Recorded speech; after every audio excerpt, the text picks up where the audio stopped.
السلام علیکم ورحمۃ اللہ وبرکاتہ۔ راہ حق کے ہم سفر ساتھیوں، اللہم صلی علی محمد کما صلیت علی ابراہیم وعلی آل ابراہیم انک حمید مجید۔ سیرت النبی۔ بکریاں چرانا۔ جب آپ گاؤں میں تھے، اپنے رضائی بھائی حلیمہ سعدیہ کے بیٹے کے ساتھ بکریاں چراتے تھے۔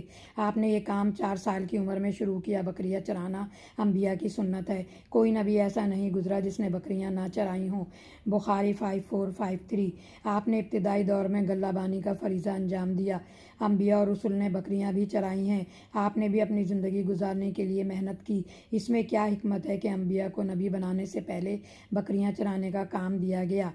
آپ کی لیڈرشپ کی ٹریننگ کرنی تھی۔ احساس ذمہ داری، وقت کی پابندی کے ساتھ کام پر نکلنا، ایک ایک بکری پر نظر رکھنا، ان کو خاص ڈائریکشن میں چلنے کا حکم دینا، اس کے ساتھ کچھ آزادی بھی دینا، ان کی ضروریات کا خیال رکھنا، نگرانی کرنا، خطرے سے بچانا، جماعت سے الگ ہونے سے روکنا، کوئی زخمی ہو اس کی مرہم پٹی کرنا، ایسی جگہ ان کو لے کر جانا جہاں ان کی ضرورت پوری ہونے کا سامان ہو، یعنی ان کو کھانے کے لیے چارہ مل جائے۔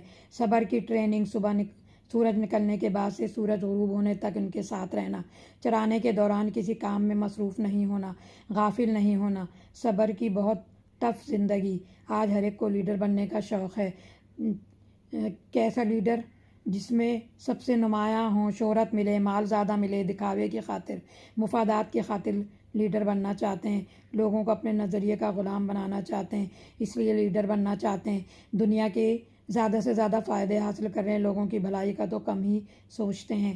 بکریاں چرانے سے آپ صلی اللہ علیہ وسلم کے اندر نرمی آئی، رحم دلی آئی۔ انبیاء علیہ السلام نے کسی کام کو حقیر کمتر نہیں سمجھا، کام کرنے، محنت کرنے میں شرم محسوس نہ کی۔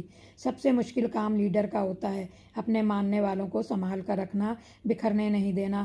بکریوں کو سنبھال کر رکھنا بہت مشکل ہوتا ہے، لہٰذا نبی کی ابتدائی تربیت بکریاں چرانے سے ہوئی تاکہ وہ بندوں کے رہنما بننے کے قابل ہو جائیں۔ ابو ہریرہ سے روایت ہے کہ آپ صلی اللہ علیہ وسلم نے اہل مکہ کی بکریاں اجرت یعنی معاوضے پر چرائیں۔ 2262 بخاری۔ آپ صلی اللہ علیہ وسلم نے خود اپنی زبان سے بکریاں چرانے کا تذکرہ کیا ہے۔ بخاری 2265۔ حافظ بن حجر لکھتے ہیں کہ نبوت سے پہلے انبیاء کرام کے دل میں بکریاں چرانے کا شوق پیدا کرنے میں بڑی حکمت ہے۔ بکریاں چرانے کی وجہ سے امت کو سدھارنے کا فریضہ انجام دینے کی تربیت کی جاتی ہے۔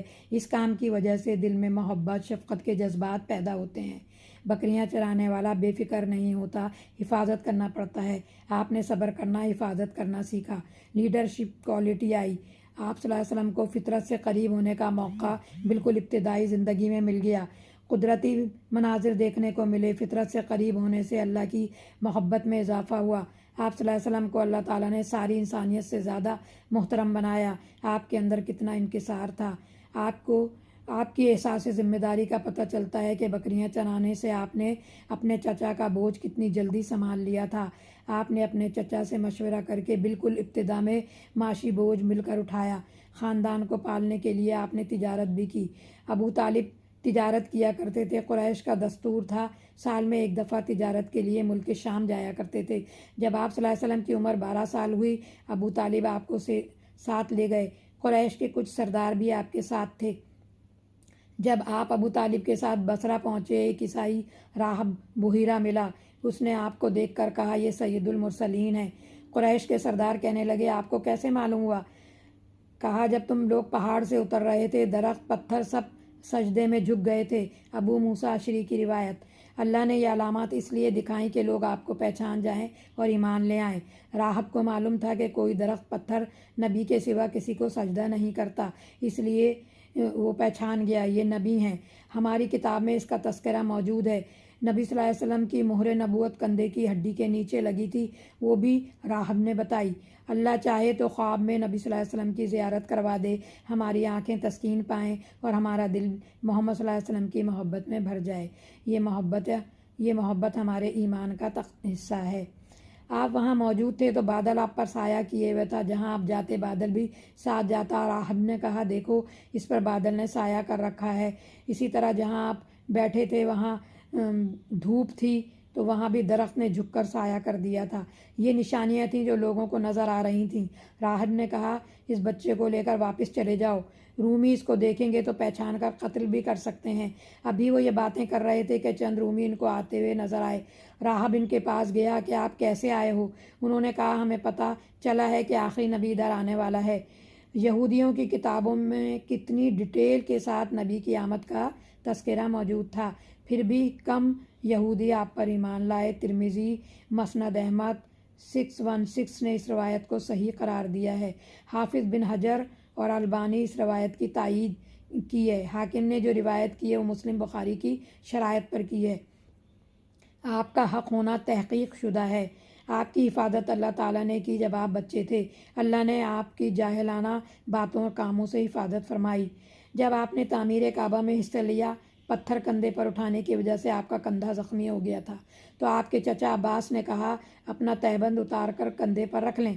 جب آپ کے چچا نے زور دیا، جیسے ہی آپ نے اتارنا چاہا آپ بے ہوش ہو گئے۔ صحیح بخاری 364۔ امام بہقی کی روایت ہے کہ آپ نے نزول وحی سے پہلے کسی بت کو ہاتھ نہیں لگایا۔ آپ لات اور عزیٰ بت کو پسند نہیں کرتے تھے۔ آپ بت کے بارے میں سننا بھی آپ کو اچھا نہیں لگتا تھا۔ دلائل نبوی کی روایت۔ اللہ تعالیٰ نے دور جاہلیت میں بھی آپ کو برے کاموں سے بچا لیا تھا۔ اللہ نے شیاطین سے آپ کو محفوظ رکھا تھا۔ مسند احمد 4191۔ آپ نے کبھی بتوں کی قسم نہیں کھائی۔ قریش کے لوگ ایک بت کے پاس جا کر عید مناتے، آپ نے جانے سے انکار کر دیا۔ آپ کی پھوپھیاں اور چچا ناراض ہوئے۔ جب آپ گھر والوں کی بات نہیں مانتے ہیں تو وہ پریشر یا دباؤ ڈالتے ہیں۔ اسی طرح آپ کبھی بھی قریش کی کسی عید میں بھی آپ نے شرکت نہیں کی۔ الطباقۃ الکبریٰ میں روایت۔ اللہ کی رحمت سے آپ میلوں میں شریک ہونے سے بچا لیے گئے۔ آپ کسی میلے میں نہیں گئے۔ اللہ نے آپ کو گندے اعمال سے دور رکھا۔